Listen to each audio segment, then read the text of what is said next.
Movie के start में हमें एक बच्चा देखने को मिलता है जो कि एक मैजिक स्पेल की प्रैक्टिस कर रहा है। इस बच्चे का नाम यिंगमिंग है और ये एक प्रोटेक्शन स्पेल की प्रैक्टिस कर रहा है। ये स्पेल एक मास्टर बनने के लिए बहुत जरूरी है। यिंगमिंग से ये स्पेल हो नहीं पाता, जिसके बाद वो अपने मास्टर से कहता है कि ये स्पेल मुझसे नहीं होगा। इस बात पे मास्टर उसको कहते हैं कि अगर तुम्हारी लाइफ में कोई ऐसा है जिसको तुम प्रोटेक्ट करना चाहते हो तो उसके बारे में सोच के इसकी प्रैक्टिस करो। फिर दिखाते हैं कि इस स्पेल की प्रैक्टिस करते करते यिंगमिंग बड़ा हो जाता है। इतने साल गुजरने के बाद भी जब वो ये स्पेल नहीं कर पाता तो वो अपने मास्टर से कहता है कि हमें इस प्रोटेक्शन स्पेल की जगह टेलीपोर्टेशन स्पेल की प्रैक्टिस करनी चाहिए। मास्टर जानते हैं कि यिंगमिंग को टेलीपोर्टेशन स्पेल तो आता है, तो वो इसकी इस ऑफर को रिजेक्ट कर देते हैं। मास्टर उसे बताते हैं कि किसी भी पावरफुल एनिमी को हराने के लिए सिर्फ टेलीपोर्टेशन स्पेल काफी नहीं होगा, इसके साथ ही साथ एक अच्छा मास्टर बनने के लिए उसको प्रोटेक्शन स्पेल सीखना बहुत जरूरी है। अभी ये दोनों बातें कर ही रहे होते हैं कि वहाँ की प्रोटेक्शन वॉल टूटने लगती है। इसके बाद मास्टर समझ जाते हैं कि ये शैतानी सांप का साया है। इस सांप को देखते ही मास्टर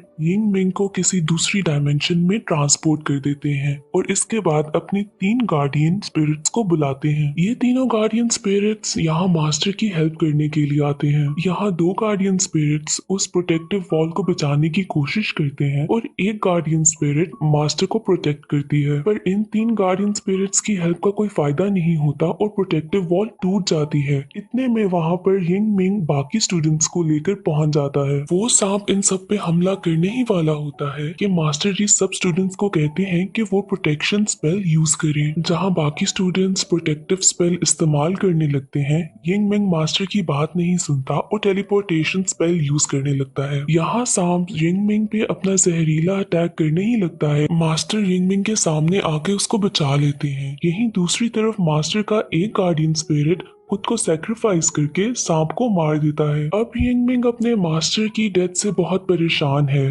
और बहुत ही ज्यादा दुखी कि उसकी वजह से उसके मास्टर के पूरे जिस्म में जहर फैल रहा है। मास्टर मरने से पहले यिंगमिंग को इस सांप की सच्चाई बताते हैं। वो बताते हैं कि कैसे 300 साल पहले इंसानों की ही लालच की वजह से ये सांप जन्म लेता है। इस सांप को कैद करने के लिए 4 मास्टर सामने आए थे जो मिल के इस सांप को इंपीरियल सिटी में कैद करते हैं, जो कि अब भी इंपीरियल सिटी की रानी की बॉडी में कैद है और उसकी प्रोटेक्शन 4 स्टोन गार्डियंस करते हैं और वो फिलहाल स्टैचू की शक्ल में सोए हुए हैं। ये है dragon statue, turtle statue, bird statue और टाइगर स्टैचू। और जब भी ये सांप वहां से निकलने की कोशिश करेगा तो 4 मास्टर्स को जाकर इन 4 स्टैचूज को जगाना होगा। वहां दूसरी तरफ दिखाते हैं कि इंपीरियल सिटी की क्वीन अब बहुत ही ज्यादा परेशान हो गई है क्योंकि उसको पता चल गया है कि शैतानी सांप जाग चुका है। अब यिंगमिंग इंपीरियल सिटी में आ पहुंचा है। वहां उसको गेट पर एक आदमी नजर आता है जो कि एक बांसुरी बजा रहा होता है। ये असल में एक मास्टर है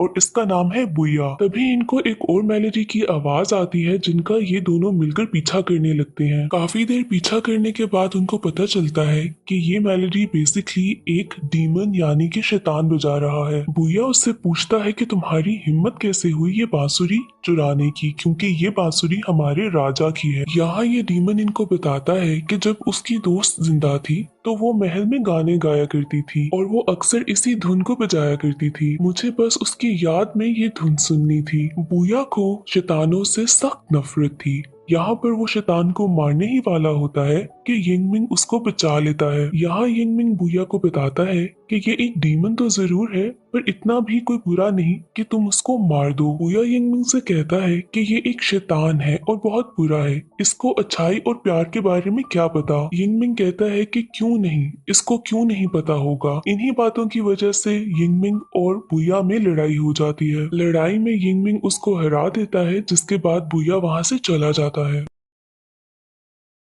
बेसिकली बुया को इंपीरियल सिटी में उसी सांप से लड़ने के लिए बुलाया गया था क्योंकि वो उन मास्टर्स में से एक मास्टर था, लेकिन ना यिंगमिंग को इस बात का पता होता है और ना ही बुया को। इसके बाद वो डीमन यिंगमिंग से कहता है कि मास्टर जी आप मुझे अपना गुलाम बना लें। अब यिंगमिंग इस डीमन को अपना गार्डियन स्पिरिट बना लेता है और इसका नाम रख देता है किलिंग स्टोन। अब नेक्स्ट सीन में हमें क्वीन का महल दिखाते हैं जहाँ पर 3 मास्टर जमा हो चुके हैं, यिंगमिंग, बुया और यांगपिंग। पर चौथा मास्टर हांगरू यहाँ पर अब नहीं है और यहाँ पर ही यिंगमिंग और बुया को पता चलता है कि ये दोनों मास्टर्स हैं। यहाँ पर यिंगमिंग की महल के प्रीस्ट से भी मुलाकात होती है जो कि वहाँ की रानी का बॉडीगार्ड भी है। ये प्रीस्ट इनको बताता है कि गार्डियन एंजल्स को जगाने के लिए रिचुअल कल किया जाएगा और ये लोग आज आराम करने के लिए जल्दी सो जाएं। यहाँ यिंगमिंग देखता है कि इस प्रीस्ट की शक्ल उसके मास्टर से बहुत ज्यादा मिलती है। अब नेक्स्ट सीन में दिखाते हैं कि सुबह इन सब मास्टर्स की मुलाकात प्रिंसेस से होती है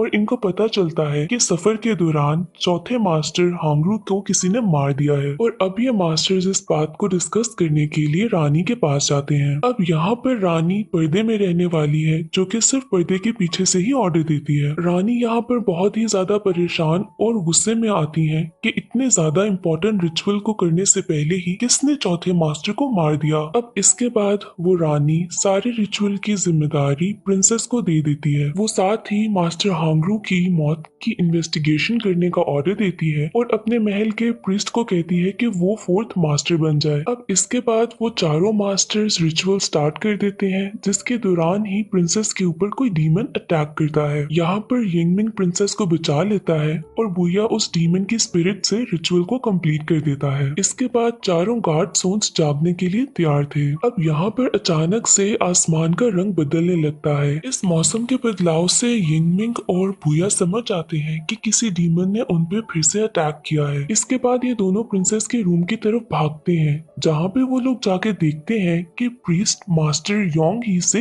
लड़ रहा है। प्रीस्ट का कहना था कि मास्टर लोंग ही क्वीन को मारना चाहते हैं और लोंग ही इस बात पे इनकार कर देती है। इसके बाद इन चारों की लड़ाई शुरू हो जाती है। इस लड़ाई के दौरान लोंग ही हे डीमन के हाथों मारी जाती है और मरने से पहले लोंग ही यिंगमिंग को रानी के बारे में कुछ बताती है पर ये बात अच्छी तरीके से यिंगमिंग नहीं सुन पाता। अब अगली सुबह बुया और यिंगमिंग मिलते हैं जहाँ बुया उसको बताता है कि उससे प्रीस्ट पर शक है लेकिन यिंगमिंग का कहना कुछ और है। वो बताता है कि उसको उल्टा रानी पर ही शक है। यहाँ ये दोनों एक दूसरे के अगेंस्ट होकर ही अपनी अपनी इन्वेस्टिगेशन शुरू कर देते हैं। अब यिंगमिंग अपने रूम में जाता है तो देखता है कि प्रिंसेस उसकी सॉर्ड को चुराने की कोशिश कर रही है। ये वो सॉर्ड है जो कि मास्टर ने यिंगमिंग को दी थी और इसी सॉर्ड से उस सांप को मारा जा सकता था। यहाँ यिंगमिंग प्रिंसेस से पूछता है कि वो उसकी सॉर्ड को क्यों चुरा रही थी बट इससे पहले कि प्रिंसेस यिंगमिंग को कुछ बताती वहाँ हेयर डीमन आकर प्रिंसेस पे हमला कर देती है। यहाँ ये हेयर डीमन यिंगमिंग को बताती है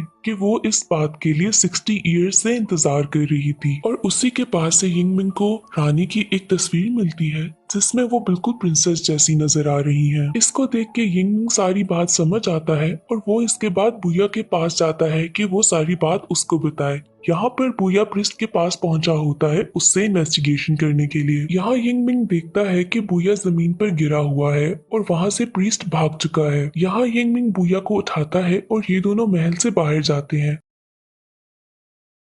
वहाँ पर उनको प्रिंसेस और प्रीस्ट दोनों मिलते हैं। बुया प्रिंसेस से पूछता है कि उसने और प्रीस्ट ने रानी को धोखा क्यों दिया। यहाँ पर यिंगमिंग उसको बताता है कि ये प्रिंसेस नहीं बल्कि रानी ही है, यानी कि प्रिंसेस ही रानी है और रानी ही प्रिंसेस है और जिसको उन्होंने पर्दे में देखा था वो रानी नहीं बल्कि रानी का स्टैचू था जिसको प्रीस्ट कंट्रोल कर रहा था। आखिर ये सब कुछ चल क्या रहा है? तो बात दरअसल ये है कि जब उस सांप ने इंपीरियल सिटी पे हमला किया था तो उन 4 मास्टर्स ने सांप को हरा दिया था जिसके बाद रानी यानी कि प्रिंसेस यांगपिंग ने उस सांप को अपनी बॉडी में कैद कर लिया था जिसके बाद वो इमॉर्टल हो गई और उसके बाद से उनकी उम्र नहीं बदली। अब रानी को उस सांप को अपने अंदर कैद करने के लिए खुद को भी इंपीरियल सिटी में कैद करना था और वो कभी भी अपने महल से बाहर नहीं जा सकती थी। तो अब इतने सालों से महल में रह रहकर प्रिंसेस को नाउमीदी सी होने लगी थी और वो बहुत ही ज्यादा उदास हो गई थी। इसके बाद महल में आते हैं यिंगमिंग के मास्टर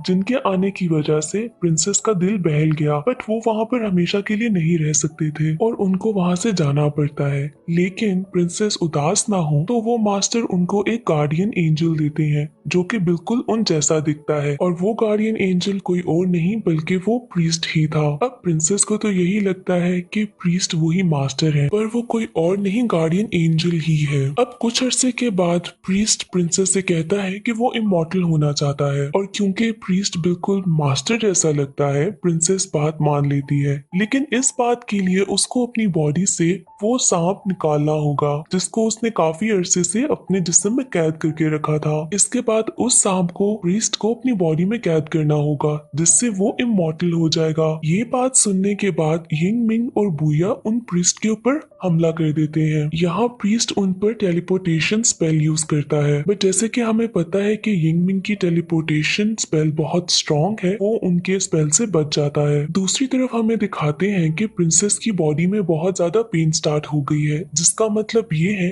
कि वो सांप उनकी बॉडी से निकलने वाला है। अब सांप के निकलते ही प्रिंसेस मॉर्टल हो गई है। इसके बाद वो सांप प्रीस्ट की बॉडी में चला जाता है जिससे वो प्रीस्ट अब इमॉर्टल हो चुका है। देखते ही देखते प्रीस्ट एक बड़े जहरीले सांप में बदल जाता है और वो अब इंपीरियल सिटी को तबाह करने लगा है। इसके साथ ही साथ वो 4 गार्डियन स्टोन्स एक्टिवेट हो गए हैं, जिसके बाद वो अब पूरी इंपीरियल सिटी के बाहर एक प्रोटेक्टिव लेयर बनाने लगे हैं ताकि वो स्नेक वहां से बाहर ना निकल सके। पर यहाँ पर एक गार्डियन स्टोन एक्टिवेट नहीं होता जो कि एक बर्ड है। अब ये बर्ड इसलिए एक्टिवेट नहीं हुआ था क्योंकि रिचुअल के दौरान प्रीस्ट ने जानबूझ के उसको एक्टिवेट नहीं किया था। अब इसके बाद यिंग मिंग अपने 3 गार्डियन स्पिरिट्स को बुलाता है ताकि वो उनकी मदद कर सके। अब इनमें से एक गार्डियन स्पिरिट तो यिंग मिंग के सामने एक प्रोटेक्टिव वॉल बनाता है ताकि यिंग मिंग को कुछ ना हो, और बाकी 2 उस सांप से लड़ने लगते हैं। अब यहाँ पर हमें बहुत ही ज्यादा हैवी फाइट देखने को मिलती है। जब सिचुएशन बहुत ही ज्यादा आउट ऑफ कंट्रोल होने लगती है तो यहाँ पर प्रीस्ट खुद सामने आता है ताकि वो खुद लड़ सके। यहाँ पर प्रीस्ट उन गार्डियन स्पिरिट्स को मार देता है। यहाँ पर बुया को डर होता है कि ये सांप कहीं इंपीरियल सिटी से बाहर ना निकल जाए। यहाँ पर दिखाते हैं कि वो प्रोटेक्टिव वॉल कंप्लीट हो चुकी है जिसने पूरी इंपीरियल सिटी को कवर कर लिया है। यहाँ पर बुया किसी न किसी तरीके से अपनी बॉडी से उस बर्ड स्टैचू को जगा लेता है और अब वो खुद वो बर्ड बन चुका है, जिसके बाद वो प्रीस्ट के पास जाता है और उनसे लड़ता है। अब यहाँ पर इन दोनों के बीच में एक जबरदस्त लड़ाई होती है। दूसरी तरफ यिंग मिंग प्रिंसेस के पास जाता है और उसको सब कुछ सच बता देता है कि कैसे ये वो मास्टर नहीं है बल्कि वो प्रीस्ट सिर्फ एक गार्डियन एंजल है। इसके बाद यिंग मिंग अपनी पावर से प्रिंसेस को आखिरी दफा अपने मास्टर से मिलवाता है। यहाँ वो मास्टर प्रिंसेस को सब कुछ सच बताता है और बताता है कि कैसे उसने गलत किया, और साथ ही वो एशेस में बदलने लग जाता है। इसके बाद प्रिंसेस समझ आती है कि अब वो मास्टर इस दुनिया में नहीं रहे। इसके बाद यिंग मिंग और प्रिंसेस दोबारा इंपीरियल सिटी में आ जाते हैं जहाँ पर अभी तक बुया और प्रीस्ट की लड़ाई चल रही है। यहाँ यिंग मिंग बुया को बताता है कि ये सांप सिर्फ उसी सॉर्ड से मर सकता है जो कि उसके मास्टर ने उसको दी थी। यहाँ बुया वो सॉर्ड निकालता है, बट इससे पहले कि वो उस प्रीस्ट को मारता वो प्रीस्ट बुया के हाथ से सॉर्ड गिरा देता है। अब ये तलवार प्रिंसेस उठा लेती है और वो उस प्रीस्ट को धमकी देती है कि अगर उसने ये सब कुछ बंद ना किया तो वो खुद को मार देगी। इसके साथ ही वो सॉर्ड से अपना गला काट देती है और खुद को मार देती है। ये देखते ही प्रीस्ट बहुत ही ज्यादा टूट जाता है क्योंकि वो काफी अरसे से प्रिंसेस के साथ था और ये दोनों बहुत क्लोज हो चुके थे। अब इस बात का फायदा उठाते हुए बुया इस प्रीस्ट पे हमला करता है। यहाँ पर सांप के साथ साथ प्रीस्ट दोनों मर जाते हैं और इस तरह से प्रोटेक्शन वॉल खत्म होने लग जाती है, और इसके साथ ही यहाँ पर मूवी भी एंड हो जाती है।